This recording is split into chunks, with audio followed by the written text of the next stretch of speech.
Hello and welcome to this video. Today I'm going to make some new phone grips because my old one is properly falling apart by now, and I decided to make them with some shrink plastic since I'm apparently currently in the mood for that. So the first thing I needed to figure out was which size of plastic I need to make it fit the base of the socket. So I measured the original, and I know that my plastic shrinks like 2.5 times the size that it was. So I can calculate, just how large the original circle without the heat applied needs to be. And I just draw that on paper. The easiest way to figure that out, by the way, is to draw a square. I would use like 5 by 5 centimeter square.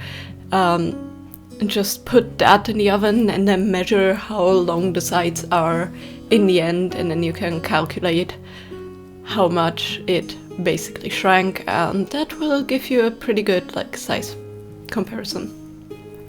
It doesn't quite always match 100%, I found, but it is decently accurate enough to where it's definitely usable for most projects, and you can size your keychains that way, or in this case size the phone sockets. For the designs I just chose some Pokemon because I thought they would be really cute, and I hadn't had a Pokemon phone socket phone grip in a while. So I decided to go with Celebi since, I wanted something springtime, summery, something a bit more fresh as a design. And I just sketched this out on some leftover printer paper and then used some markers, in this case a whole bunch of acrylic markers and just some liner pens to design this on the shrink plastic basically. This actually went pretty well. The only thing I always notice is that the outlines tend to smudge even after letting them dry for quite a while with anything liquid touching them. It's the same problem I had with the last project in a little bit, where it smudges a bit more, but hopefully with the marker it doesn't look too bad. I also tried my hands at some more shading, and that also went pretty well, and in the end, once I was done, I also just painted the background a little bit, and then it was time to bake this design. While I was designing, I didn't really notice how off the proportions were. I still think it looks cute. They just felt after I shrunk it, I looked at it a bit more and it kind of felt off to a large extent actually. So I compared it, and yeah, the proportions are so off that I decided to redesign things. But first, while it was baking, I was actually wanting to test something, and that is how transfer foils or gold foiling and things like that behave in the oven.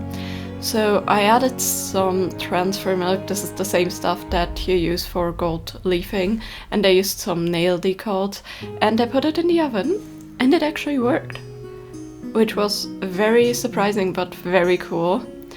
I just need to spread it a bit more even, I guess, in the future, because I did have some spots that really didn't get much of the foil, but it actually worked.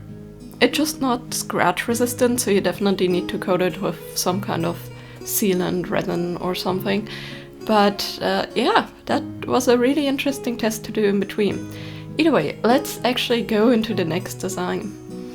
And this time I designed this on my drawing tablet and then printed these out.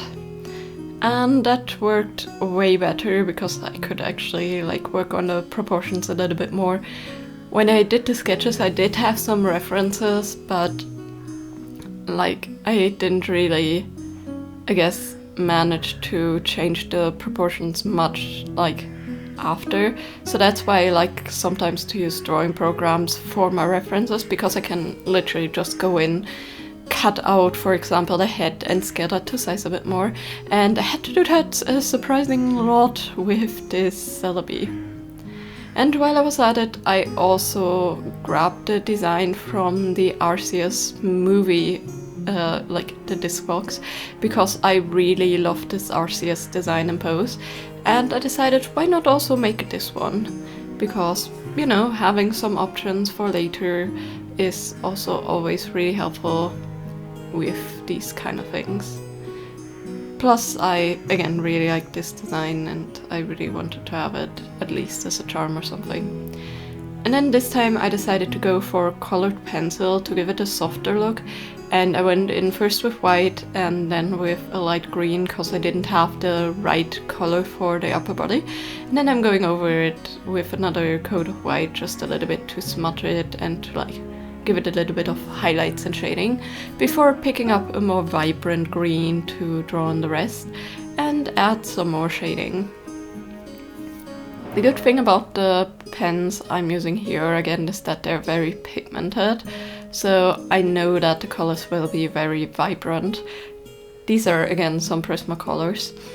I have some other pens, again just like the last project, these were just like right there within reach of my project, so I used them. And again, they work really well. For the background I wanted to do something a bit different. I wanted to have like a soft sakura background, not just a simple one color background. So I grabbed some skin tones and some pinks and I drew some lightly shaded flowers. They're more hinting at sakura, like I'm not going to outline them or like detail them more. I'm just trying to make them look like beautiful pink flowers. And once they shrink, they will get a bit more vibrant. There you can see I'm like blending the pencils together a bit, and then I'm going to add some details in the middle of the flowers for the little stems and things like that. And later I'm going to add some branches. And just to, you know, make it look like it's actually like a celebi floating in between the tree branches and just admiring the flowers there.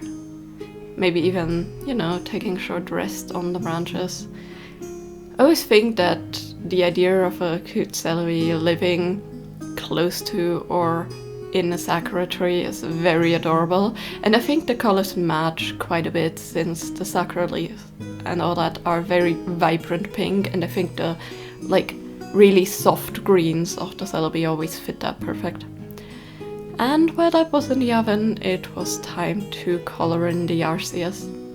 This one obviously has a very different vibe. It's not like softly shaded, it's very dark and simple colors. But I think that's why I like this Pokemon. It's actually one of my favorite legendaries, and I just love the like contrast between the white back and the yellow or gold for the outside. And really like makes this like alien-esque, god-esque Pokemon. Like I think it gives it like a really cool vibe, a really strong but sleek vibe. Like kind of really powerful, and the design around its hips, like the golden ring that looks kind of like a star, also gives it this really cool detail and contrast, plus like just the little details of green and yellow on the body itself. And of course for this one I also want to do a different background, and that's actually where my idea with the transfer foils came in. Because I have some double-sided transfer foils that are stars, and I wanted to see if I could actually apply those, like stars and moons and some swirls, and if they would show up. These are a bit small, so I hope that when they're reduced they will still keep its shape, but I'm basically using the same technique as I did before, just applying a very thin coat of the like transfer liquid or sticky liquid and then adding the stickers.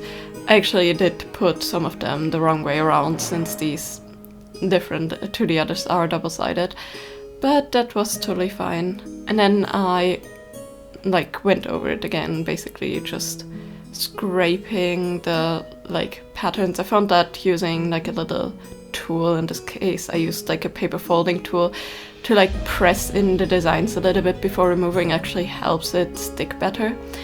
I guess nail polish would work a little bit more, but I'm not really sure if that would shrink properly in the oven, and I don't know if I want to test, but maybe in the future I can test like some different liquids or glues to apply to these to test out. And I also added this like galaxy-esque background.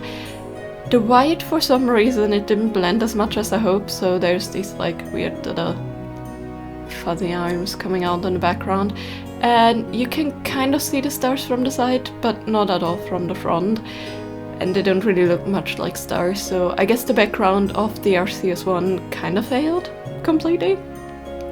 But I think it still looks cool, and the purple from the socket actually helps the design pop a little bit more, so I'm totally fine with it. Like, I'm definitely going to use it.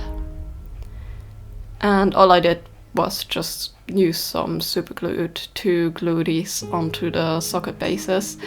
These I got from Sophie and Toffee, by the way. When they released them, I got a ton of these, so I still have a lot of them in my stash, and they're all like this yellow and purple base. And then the last thing I wanted to do, since these tend to be a bit sharp edged, is I used some sanding paper and just went around the edges to smooth them a bit and to round them over a little. And here you can see the result of the first one. It definitely doesn't have the right proportions, and although it's cute, it still looks super off. I don't know if I'm gonna use it for anything. Maybe I'm gonna use it as a test piece or something, but likely not as a charm or anything, but that's totally fine. We learn from our mistakes and our mishaps. And one other thing I definitely learned from this is that I shouldn't put like the design facing upwards in the oven, because you can see the texture has like this shiny and then these matte surfaces, and that's just from the baking paper touching it, but it looks kind of weird. But I'm pretty sure that maybe some coating of like a high gloss varnish or something would be able to fix that. Going into my other designs though, I have to say I'm really happy with them. I messed up the eye shape of the celery a tiny bit, but you cannot really notice from further away, and honestly it looks super cute. I just love the background. Also with the yellow shining through, I think it adds a nice contrast. Of course it takes away from the soft pink, so I think a light pink or like a white socket would have helped a bit more. But in this case it actually works out really well with the green, I think. And as for the Arceus, again, the background, you can really see like the strokes of the pencil a bit, and it looks kind of a bit weird dystopian. But I still really love like how the Arceus turned out itself, and I think with the purple pop socket in the background, again, it looks way better. So again, yeah, still definitely gonna use this one happily until it breaks. I'm just in the future knowing that I will have to do something a little bit different if I do a similar design. Still, the like most disappointing thing is that the stars didn't turn out as well. But figuring out that you can use transfer foil is actually a really fun thing to know. The only thing that is a hindrance in that is that most of, or more than not, of these transfer foils are one-sided and the other one is kind of milky. And if you put them on, like, the milky side will be in the back basically where you stick it on, which will be the side that technically in this case I'm using as a front. So you may have to use some resin or something and then just use basically the back side as front side if you want to use this technique. But I would really love to experiment with this kind of stuff more. It also means though that if you have like gold or silver foiling or things like that, that they would probably definitely work. And yeah, let me know in the comments down below what you thought of my phone grip designs, and if you would make phone grips yourself, which design would you go for?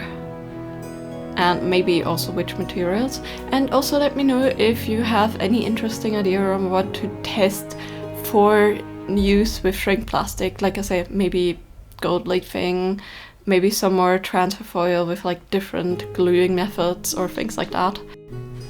I would really love to find some different techniques for this craft.